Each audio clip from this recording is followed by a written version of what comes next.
This video is brought to you by John Robson Guitar Tuition. If you enjoy the content, please consider supporting the channel by enrolling on a course, purchasing some guitar lessons or a t-shirt, or you can join my Patreon. Now, on with the show. Hello chaps, welcome once again to John Robson Guitar Tuition. As always, I do hope you're well. Guess what day it is? New Guitar Day. Wouldn't be the internet without an unboxing, would it? So let's get cracking.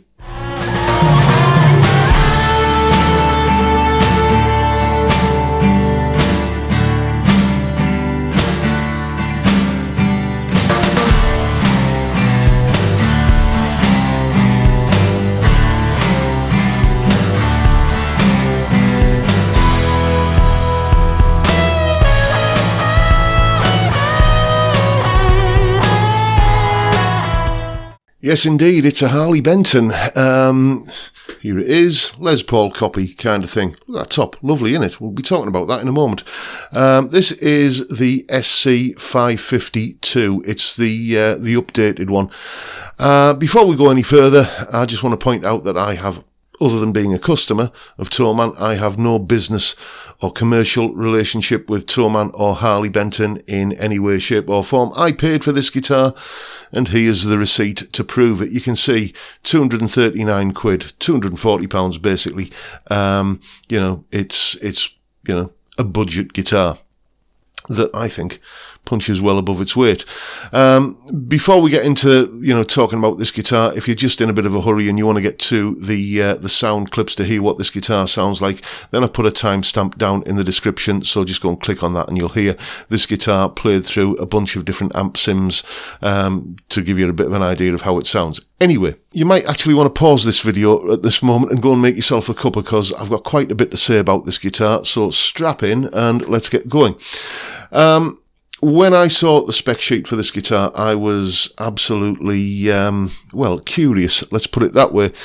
I'd heard a bit of chatter about these guitars. There was another YouTuber, I forget the guy's name, I do apologise, but he was talking about how he'd been in contact with Harley Benton or been in contact with Toman, and they said that no, this guitar does not have a veneer top. That is a full, proper maple top, as you would get on the genuine article. And when he was saying this, I thought, yeah, you probably got all of the wrong end of the stick there, mate. You know, it's using a veneer is, you know, kind of standard practice at this sort of price point and several price points above this. But, you know, I kept hearing that this was a full maple top, so I thought, I know what I'll do. I'll whip the neck pickup out and have a look. And this is what I found. Okay, so here's the picture that I took of where I scraped away a little bit of the shielding paint. I will be repainting it back, don't worry. Scraped away a little bit of the shielding paint to reveal a cross section of the guitar body, and you can clearly see, if I just circle this here, you can clearly see this mahogany layer here, and then you can see the lighter coloured maple there. You can see the join between the two. Now just look at that mahogany, that maple rather. That ain't a plain piece of maple. Look at the wood grain there. And then it looks like this is like a veneer here, but it's not. I don't think it is. I think that's just where the finish on the top has gone over the side of the pickup cavity a little bit. And where I've scraped it away here, you can see I don't see any join there. And also, if we just zoom in a little, let me go to this. There's just the faintest hint there, perhaps, of that join that's in the top coming down into into that maple layer there. And again, just I can't see any evidence there, for instance, where I've taken the finish away from the edge, that there is another layer, as in a veneer on top. So, I'm going to say that this is possibly a full thickness maple top on this 240 quid guitar. So I suppose that supports the idea that it might be a full maple top. It's hardly conclusive, though. I could have easily missed something there. So I decided to jump on the phone and call Toman and just ask them. And this is how the conversation went. Oh, hello. Yes. I just have a query about a recent purchase. I've got the guitar. I'm absolutely delighted with it. This is just me. I want to clarify something for information that I plan to put into a YouTube video on my channel. The guitar is the Harley Benton SC550II in Desert Flame Burst. And I'm just reading the spec for it here. Where it says that the guitar has an arched and flamed AAA maple top. Yes? Now, I just have a question. Is that in fact a full thickness maple top, or is it a veneer? It's a top. It's around 6 millimeters thickness. Excellent. Well, thank you for clarifying that. That's all I wanted to know. Thank you so much. Okay, no problem. Cheers then. Bye-bye now. Bye-bye. So that's pretty conclusive. You know, this guitar has a full thickness, or 6mm at least, maple top. And you can kind of tell. I'll try and get some better shots of it later on. But when you move it in the light, like kind of that, you can sort of see that 3D-ish kind of thing going on where it changes in the light. You know, and that's astonishing at this price point, I have to say. The other thing that marks this guitar out from many, if not all of its competitors at this kind of level in the price structure, are the frets. 22, sort of fairly chunky, stainless steel frets. Dear me, yes indeed. Now, Harley Benton have been putting the stainless steel frets into the Fusion guitars for a while now, you know, and I had one of those guitars. Well, I've had a couple of them through my hands, and, you know, I liked the frets, but I didn't really, I never really bonded with that sort of super stratty kind of vibe on the guitar. I guess I'm a bit more of a dinosaur who likes, you know, more traditional looking guitars like this. I'm not that. Stainless steel frets, they are nice, but for me they're not, you know, the end of, you know, the be all and end all. My main guitar for many years, from the late 80s up to the mid 2000s, was a Japanese reissue Stratocaster that I had refretted with jumbo gauge wire, just normal nickel alloy frets, not stainless steel, just jumbo gauge wire in the early 90s, and that guitar got some miles on the clock, let me tell you. You know, 20 odd lessons a week every week, you know, gigging 3-4 nights a week for a large part of that time. And, you know, in all that time, it needed one level and crown. It needed one fret dress, you know. So stainless steel frets do save you the bother of having to do, you know, maintenance on your frets, and they do feel, you know, kind of brand new, kind of nice and polished and, you know, glassy to play on. But, you know, it's not like with regular frets, you're having to do some laborious or expensive task every, you know, sort of 6 or 7 weeks to kind of bring your frets back up. It's, you know, it is a boon, but it's not by no means top of my list of priorities for what to look for on a guitar. It is nice that they're there, though, at this kind of price point. So what we have here is a mahogany bodied guitar with a maple top, not a veneer, set mahogany neck. Look at that neck joint. Perfect top fret access. You know, decent quality Alnico 5 pickups, I think these are. These are Teslas. We're going to hear what they sound like in a moment. And, you know, the fretboard is Pow Ferro, by the way, and I believe it's a Graphtec nut. You know, it's an impressive spec sheet, but none of that means anything if the guitar doesn't play very well or doesn't sound very good? Well, we'll talk about how well it plays shortly, but what does it sound like? Well, we're about to find out. As I said at the beginning of the video, or fairly early on, we're going to hear this guitar now plugged through various different amp sims, all courtesy of Positive Grid Bias Amp 2, starting with a clean sound and then ramping up the gain to, you know, some kind of, you know, a bit more high gain stuff towards the end. In each case, I'm trying to play the same thing each time on different pickup settings. So each time you're going to hear the neck pickup, the middle position, and then the bridge position through a range of different sounds. Here they are.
So what do you think?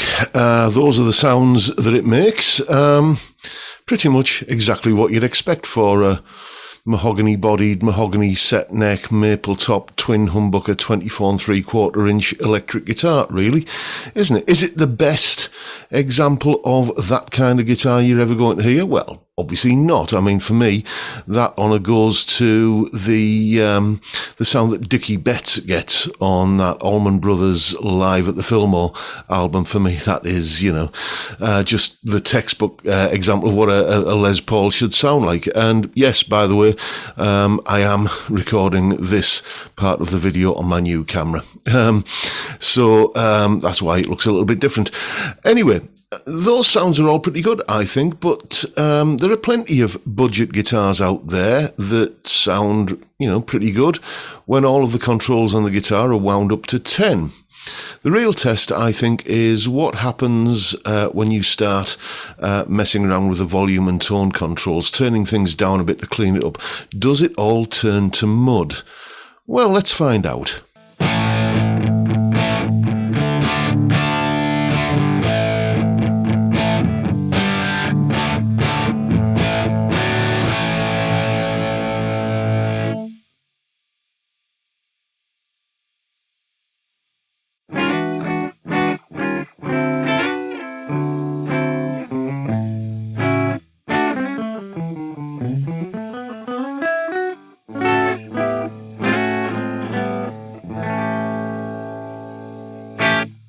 So I would say it delivers the goods, certainly in terms of sound. That sounds exactly like I would hope it would sound. A good range of single cut Les Paul style sounds and a set of controls that actually work on the guitar. It doesn't all just turn to mud. So what's it like to actually play? Well, if you're hoping that at this point of the video I'm going to drop a bombshell and say, well, the one thing that lets this guitar down is, well, I'm afraid I'm going to disappoint you. It plays beautifully. Straight out of the box, it was pretty good, and all I've had to do since then is just lower the bridge ever so slightly, maybe 1/2 to 3/4 of a turn on both sides of the bridge, and it's now got a beautiful action. Measures just a shade over 1.5 millimeters at the 12th fret. No sharp fret ends, no fret buzz, no choking, nothing. A low, slinky action, effortless to play, and the neck itself is very much like a 60s kind of profile neck. It reminds me a lot, actually, of my Gordon Smith, the GS 1.5 that's now owned by Bottleneck Bob, of course. It's not a skinny neck, it's not a big fat baseball bat of a neck. I can't imagine anybody would pick this guitar up and find it uncomfortable to play. It does, of course, have the kind of poly gloss lacquer on it. So for some people that's a deal breaker. It's not my preference, but it's not something that for me it's like Coke and Pepsi. I may express a preference one way or another, but I'm happy with either when push comes to shove. So yeah, it's a lovely guitar to play, and it sounds good, and it's very, very reasonably priced. I think this guitar, bear with me on this, reminds me a little bit of the Yamaha Pacifica 112. Now let me explain why. Do you remember, if you're old enough, the late 80s? It was, kind of entirely expected then. It was entirely normal and appropriate that when you bought, say, a £200 Strat style guitar, it was going to be made from plywood. The Encore E76, a plywood Strat copy. Squires were made from plywood back then. The Marlin Sidewinder, the best-selling electric guitar for 2 years running in the late 80s in the UK. All of these guitars were made from plywood, and then along comes the Yamaha Pacifica 112, and suddenly you can buy a £200 Strat style guitar that isn't made from plywood. And they actually, I think for a while, only offered it in like a natural finish, so you could see I think it was alder that it was made from. It wasn't made from lumps of old tea chests glued together. And that spurred all of the other budget guitar, Strat style guitar manufacturers on to stop using plywood. And I think well, I hope at least, that this guitar will have a similar effect. If you can buy a single cut style guitar, Les Paul copy, let's call it what it is, for, kind of somewhere around about 240 quid, I think it is. And it's got, a proper maple top as opposed to a veneer. And it's got, stainless steel frets. Then surely that's going to spur other manufacturers on to kind of raise their game. And maybe, hopefully, in 10 years or so, maybe less, you're going to be seeing Epiphones with proper solid tops. You're going to be seeing PRS SEs that don't use the veneer to achieve that look. And, maybe they'll have stainless steel frets as well. I hope that's going to be the case. And I think it will be good for the whole industry if that happens. Are there any negative points about this guitar? Well, yeah, there's a couple. It's not all sunshine and roses, I'm afraid to say. They're only cosmetic, but they do kind of make me, wish that they weren't there. First of all, look at the nut here, that white coloured nut against the cream coloured binding. That hits me between the eyes every time I look at it, and I just wish that it had been a little bit more colour matched. But again, for this sort of price, you can't really quibble, really. The other thing I really don't like are the colour of the tuning pegs. I know why they've done it. On old Gibsons, the plastic on the tuning pegs would discolour and go that sort of colour of a pipe smoker's phlegm. But, I don't think it's a nice look.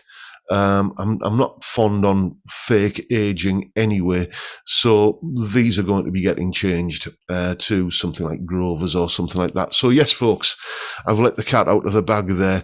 I've just said these tuners are getting changed. This guitar is going nowhere.